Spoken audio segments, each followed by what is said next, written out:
Well, good afternoon. Good to see everybody. I have with me today Dr. Hill, Superintendent of the Springfield City Schools, Andy Wilson, who heads up our public safety for the governor, as well as Colonel Charles Jones, who heads up the Ohio State Highway Patrol. We started today with a 2-hour meeting with local businessmen and women who employ Haitians.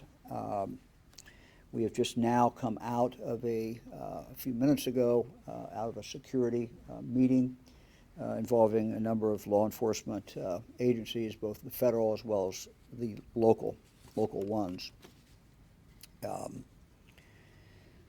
We have received at least 33 separate bomb threats, each one of which has been responded to, and each one of whom has been found as a hoax. So 33 threats, 33 hoax. I want to make that very, very clear. None of these had any validity at all. We know that people are very, very concerned. And we have taken some actions, and in a moment I'll let Andy Wilson go into more detail. But we've moved resources into Springfield. People have the right to feel safe as well as being safe. We've taken action in regard to cameras. We have taken action into putting a large number of members of the Highway Patrol here. And I want to talk now specifically about our schools. Our children deserve to be in school. Parents deserve to feel that their children are being educated and that their children are safe. As a parent and grandparent, now great-grandparent, I fully understand the concern that parents have. We want to make sure, as school continues this week in Springfield, that parents have confidence that the school is in fact safe. To do that, in addition to the other things that I have announced, we are taking 36 members of the Ohio State Highway Patrol Field Force. 36 members of the Ohio State Patrol Field Force will be in Springfield by early tomorrow morning, if not sooner. Beginning tomorrow in every school building in Springfield. And there's a total of, I believe, Dr. 17, I believe. 17? 18. So they will go in. They will go in early in the morning before any faculty is there, any teachers there, any administrators or any students. They will sweep the building. They will do that every single day. They will remain there during school. They will be in places where they can see what is going on. They will be concerned about the perimeter. They will also, when parents drop off students or when students come to school, they will be there. And they'll be there very, very visibly. The same thing will occur when students leave at night. And all during the day, they will remain there at the school as well. The next day, that process will start all over again. So I want to say to the parents in Springfield, these hoaxes, these threats have all been hoaxes. None of them have panned out. We have people, unfortunately, overseas who are taking these actions. Some of them are coming from one particular country.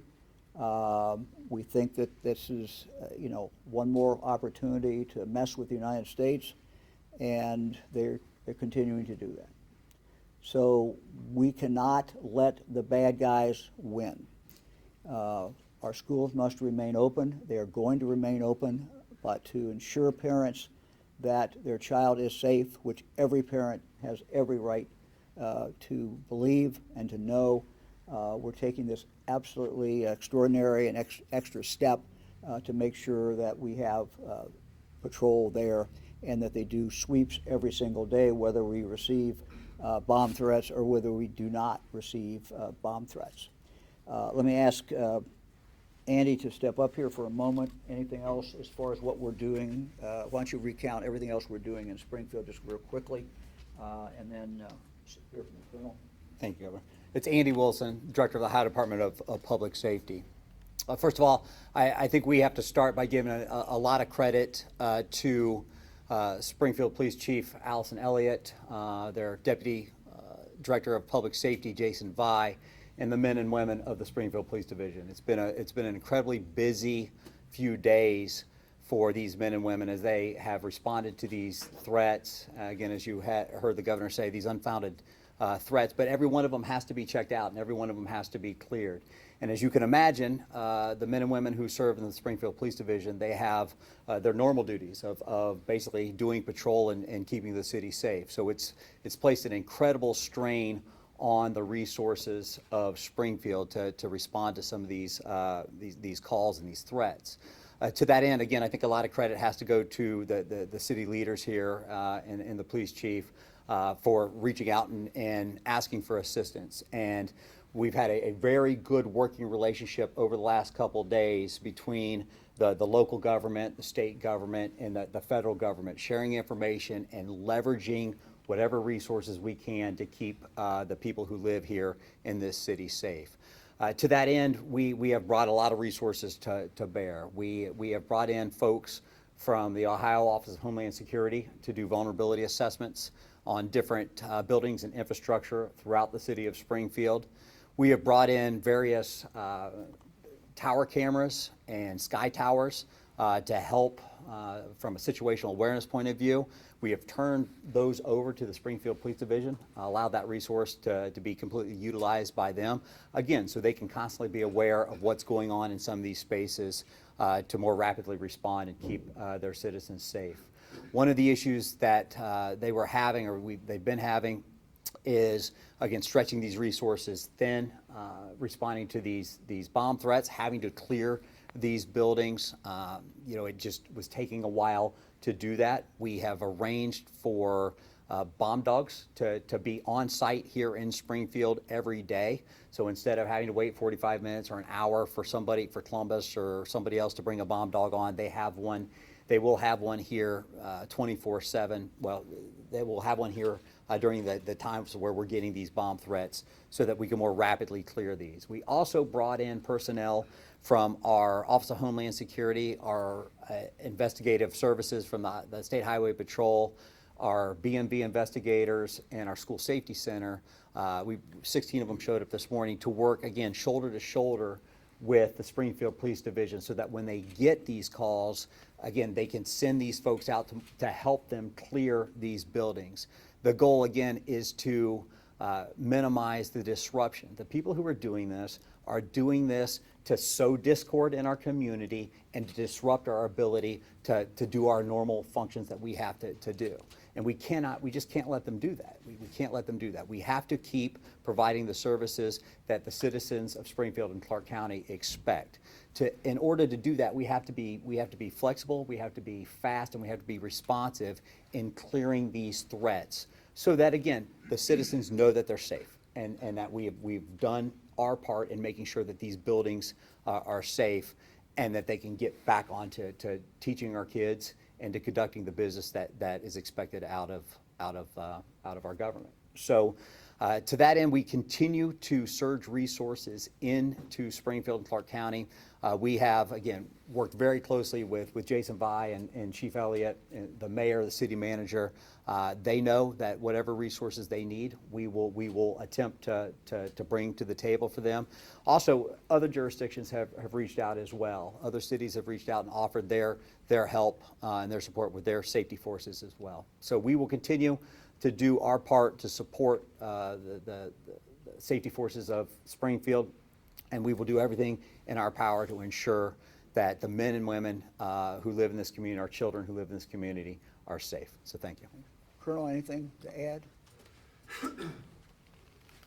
No. So the Highway Patrol, we're going to be partners in this with the Springfield Division of Police. Our goal is and we have offered whatever resources they need to help keep this community safe. We're here we're gonna do that. We're gonna be here for as long as we need to be to help our partners out, because the one thing that we do know is when we all work together, it turns out better. And this is a situation where the patrol has the resources, and we're going to be good partners and do what we can to keep Springfield citizens safe. So. Okay, thank you. Happy to take questions. Governor, the former President Trump has said that he wishes to come to Springfield and campaign at some point. Do you think that's productive? Well, look, I mean, it's the campaign time. We're 50-some days left to go. The president has, former president, as well as the vice president, have every right to campaign wherever they want to campaign. Governor, you mentioned one country, one particular country was your Yeah, I'm not going to phrasing. go Which one? further than that, so. Governor, what do you say to AG Yost, who has amplified these rumors in the past week? Look, I can only speak for Mike DeWine. I'm the governor. What we try to do is find out what the facts are and, convey that to the people. Springfield is a great city. This is a city that, frankly, is on the move. If you look where Springfield was 15 years ago, 10 years ago, even 5 years ago, we're moving. We're talking to a company right now that may end up coming into Springfield. They may end up somewhere else, but we got a lot of companies looking at Springfield. There's a lot of good things, positive, that are going on here. The people who, the Haitians who are working, they wouldn't be working unless they were legal. The companies hire them because they needed the help and they needed the support. So it's, these are people who care about their families. These are people who value education. They are hard workers, and I think we should respect that. There are issues. There are issues about immigration that anybody has the legitimate right to talk about and to debate. The fact that our southern border is porous and is a total mess is a legitimate issue in presidential campaign, a Senate campaign, or any other campaign. So I want to make sure I'm very, very clear. I'm not saying people shouldn't talk about immigration or they shouldn't talk about the southern border, and they can talk about anything they want to. But I think I have an obligation to say what is going on in Springfield. And who do I rely on? I rely on Mayor Rue, I rely on local other officials, the chief of police, as far as the information that I convey to you all and convey to the people of the state of Ohio. Governor, the state patrol resources in schools, is this just Springfield city schools, buildings, or every school in the city? Because we've seen threats at school buildings outside the district. Yeah, we're moving pretty quick here. So we've made this decision in regard to the city schools. We certainly are looking at any other place, whether it's a school or any other place that might be vulnerable. And so we are looking at that right now. Governor, were there any efforts by the state at any point or private entities to either help or encourage Haitians to move to Springfield? No effort by the state at all.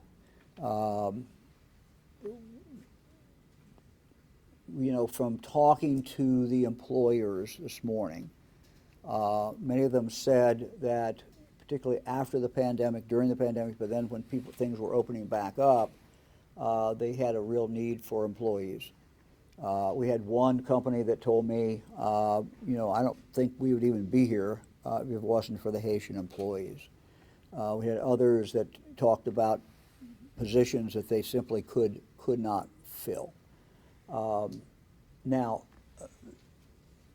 I do want to say that, and I think there's been comments made about some of the challenges that Springfield faces. And yes, look, when you take 15,000 people and add them to a city of 58,000, obviously this is a massive increase over a relatively 2 or 3, 4 year period of time, relatively short period of time. So we do have challenges. And we accept those challenges. We have challenges in regard to driving.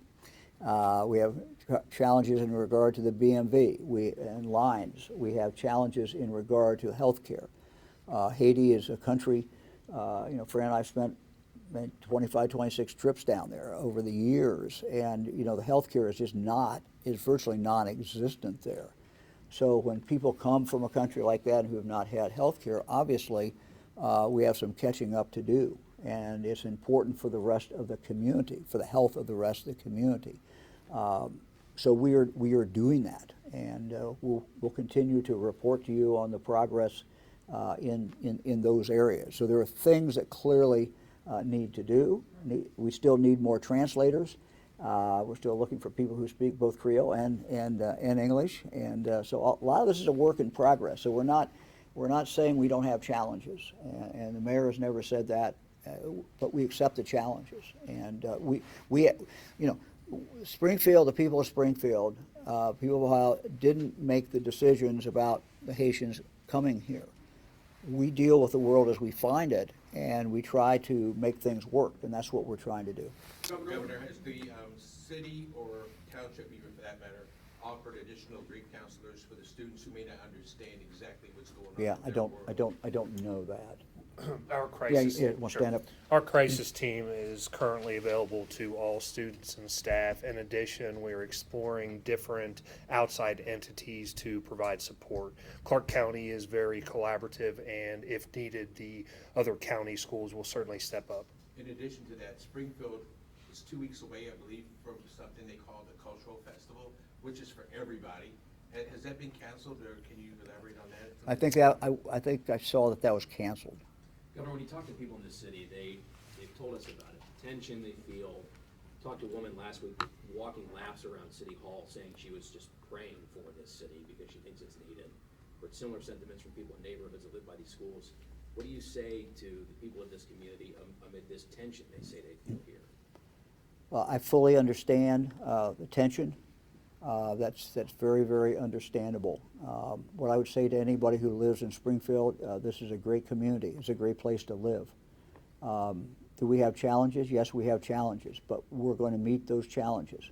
We may not meet them overnight, but we're going to work at those challenges and those problems. And the thing that I've assured the mayor is that in regard to state government, he has a real partner. We will help, and we have been helping, and we will continue to help. What about the hate groups that have Yeah. been, coming in and leaving flyers? I think it's important in regard to the hate groups for public officials, as they have, to speak out against them. We speak out against them. There's no room in Springfield, Ohio for hate. This is a very welcoming community. It's always been that way. These hate people, people who are spreading the hate need to move on. They need to go away. They need to stop it. Governor, how do you answer people in your own party like Donald Trump, Senator Vance, who say that immigration here in Springfield is what's wrong with immigration? And Donald Trump says he wants to start his mass deportations here in Springfield. Yeah. Well, let me kind of look at the big picture, if I could. I served 20 years in the United States Congress, so I think I have some historical perspective in regard to this. The mess on the border, the porous border that we have, and that whole concern, a very legitimate concern about our inability to control who comes into this country or not, has stopped us from having a legitimate debate that we should have about the legal side. Who should come into this country? That's the right of a country to make those determinations. We have historically, throughout history, made those determinations. One of the things that we have done, going way, way back, is we have designated people from certain countries because of the problems going on in that country. We have said you either have, we've called it different things over a period of time. Now we call it temporary protective status. Other times we've put them on a pathway to citizenship. We've done different things. I know in my memory I can go back to Hungary, Hungarian failed revolution. I can go back to 1959, 1960, 61, when people were fleeing Cuba. We could go on and on. So those people, came in and were granted legal status. The Haitians that we have here have been granted, we think most of them at least, certainly the ones working, have been granted legal status because they come from Haiti. They're not on a path to citizenship, and they're granted that for a period of time. Seems to me that's on the legal side. The problem is on the illegal side, where we don't say as a country and make a decision, this person can come in or this group can come in, but where people just come in, and it's been a mess. And frankly, the Biden administration has not done a very good job in regard to the border. So when Donald Trump brings it up, or when J.D. Vance brings it up, or a candidate for U.S. Senate brings it up, it is a legitimate issue. I have a job, though, in regard to people who are here legally in Springfield and a community that is, people are making comments about that. I have an obligation to speak out. Would you tell President Trump not to No. deport the Haitians here? Oh, I'm not going to get into that issue. I certainly can speak up later on about that. This is, again, this is something, this special status that the Haitians have along with 15 other countries. But Haiti went on the list, as I recall, about 2010 when the earthquake occurred. So they have been on for some period of time. This is not something that is new. We have time for one more question. Hey, Governor, what about the whole cat and dog thing? That's what brought all this national media Yeah. to Springfield in the first place. Look, I follow what the mayor has said, what the city manager has said, and what the chief of police has said, is we have no evidence that anyone is eating someone's pets in Springfield, Ohio. Who else? Right there, front and then back. We got to do them quick. Go ahead. During what time period did those 33 hoax calls happen? Somebody can help me out So on that. that was from Here, late gotta last- stand up here. That was from late last week until 3 o'clock yesterday. I was on a call when 33 was the number Yeah. that was reported out. Okay, next. What's it gonna take to reduce the tensions here in Springfield? Look, I think it's going to take people of goodwill to come forward and say, we're a community, we can work together, and do we have challenges? Yes, and accept those challenges and move forward. Look, I think the people of Springfield can do this. We will help. We've been helping. We will continue to help. I think that this will work its way through. It will. This too shall pass. We just have to get through it. Governor, have you found anybody responsible for these threats yet? Have you found anybody responsible No, for these threats? nobody. Is the FBI helping you look for them? Yes. How much is this costing the state to add these extra resources? We'll be able to get that to you. I don't have that. I mean, these are people who are generally who work. It's a question of where you deploy them, and we're used to moving them around and deploying them differently. This is a unique situation, and they're going to be here as long as they're needed. Thank you, everybody. Thank you.